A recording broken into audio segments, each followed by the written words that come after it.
City lives thanks to the Alabama Crimson Tide. Georgia likely to kick it deep to get things started.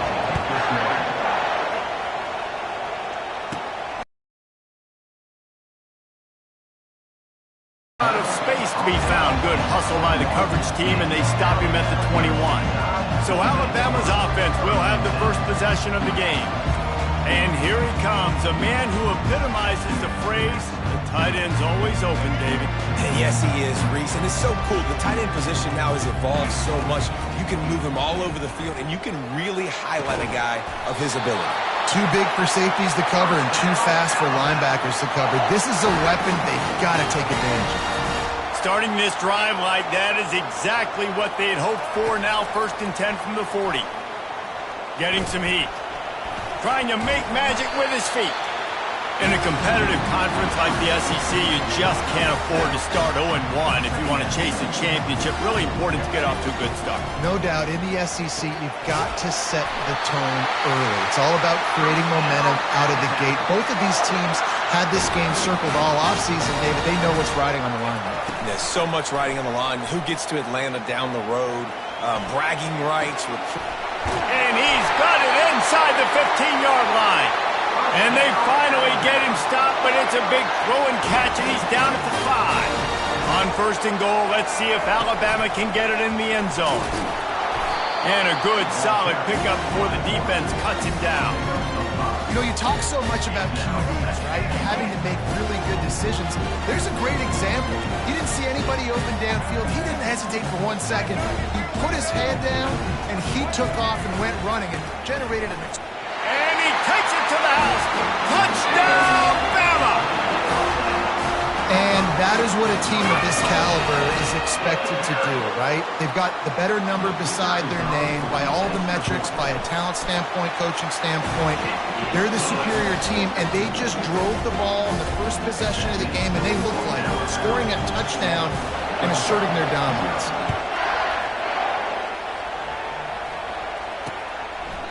And they desperately wanted to attempt a return, but decided not to. Instead, they'll take the touchback. So Georgia's offense will go to work for the first time today. And how about this matchup of a couple of guys who just don't get tired and don't mind being handed the football, Desi? And I love this matchup.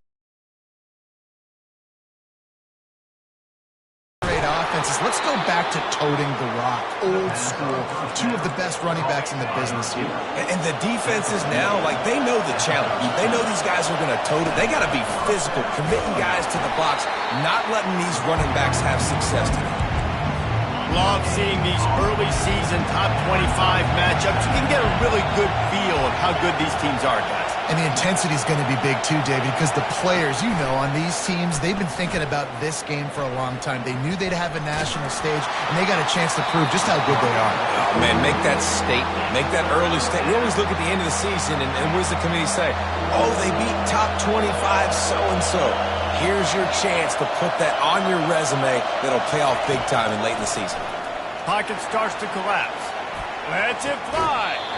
Can't make the connection on 3rd down thanks to that tough, hard-nosed pass defense, and now it's 4th down. Georgia lining up to punt it away. They'll have to punt for the first time this afternoon.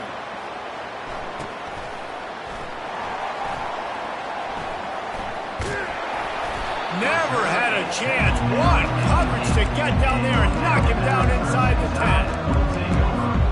Here comes that Alabama offense. That last touchdown drive was surgical through the air, Jesse. It sure was, and that's why this offense is so dangerous, David, because they can score in a hurry because of how efficient they are throwing the football. And what makes the catch on the left. And he was loose and in the open field and on his way. A tremendous pickup on that one. Suddenly, after that last big play, they're on the move. 1st and 10 from the 44. They pick up half of it. It'll be 2nd and 5. If I'm building an offense in today's football, it's not around a quarterback that can't run. I'm going to find an athlete that I can give the ball because defensively, it starts to limit your coverages. It starts to limit what I can do. It makes me play the quarterback every single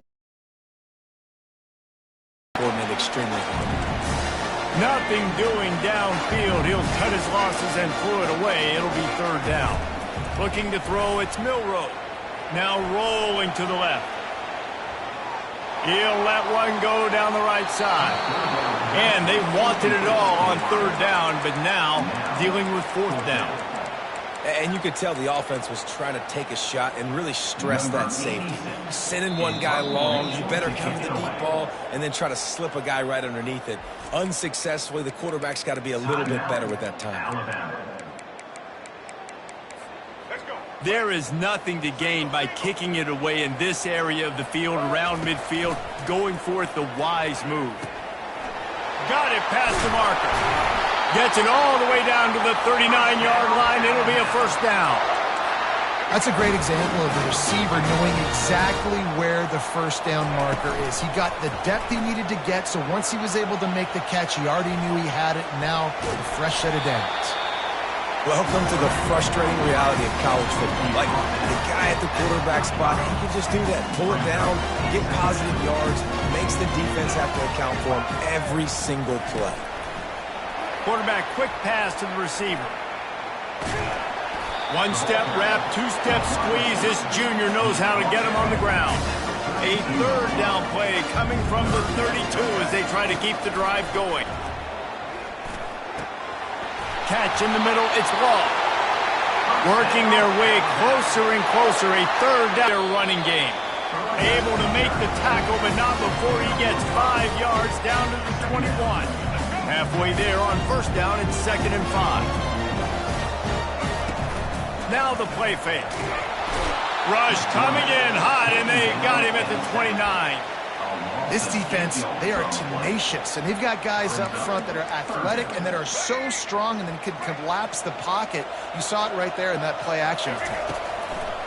On 3rd and long, he's going to have to turn one loose downfield. And he's not going to get there. The defense stands tall and makes the stop. Now on 4th down, here comes the field. It's they fake it, the kicker's looking to pass. And that pass, not surprisingly, is incomplete. It's nice to be a riverboat gambler and all, but man, oh man, when it goes against you, it can be ugly. They'll start this drive with a pass. Unloads to the wideout. Got his man to the left. Time winding down in the quarter as they come to the line.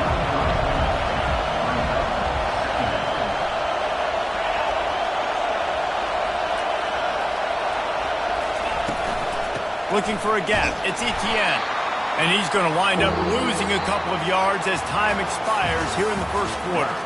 They've switched into the field, and we're ready to get things started here in the second. Faced with a 3rd and short from their own 32 to keep this drive alive. Pulls and fired complete. And how about that catch and run? So dangerous, this guy. They've got it 1st and 10 at the 50. One man in the backfield, and he gets it. Carrying the ball with attitude down to the 42. I know it's sexy to throw the football, but if you can pound it away and get these kind of gains, they will just add up, wear the defense down, get first downs, and ultimately get some points. The RPO, fire complete to the left. And he's knocked down immediately, but not before he moves the chains. Georgia going back to work with another first down. Use the play fake, now to throw.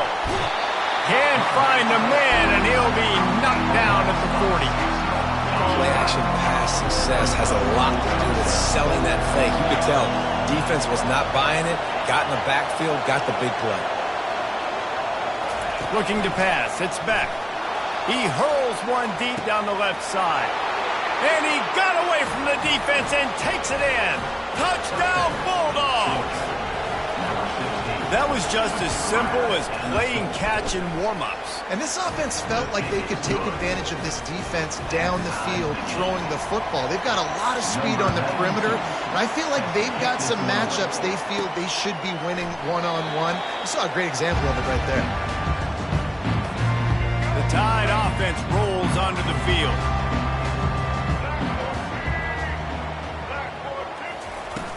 Trying play action. Quarterback now breaking the field. And the ball is intercepted. And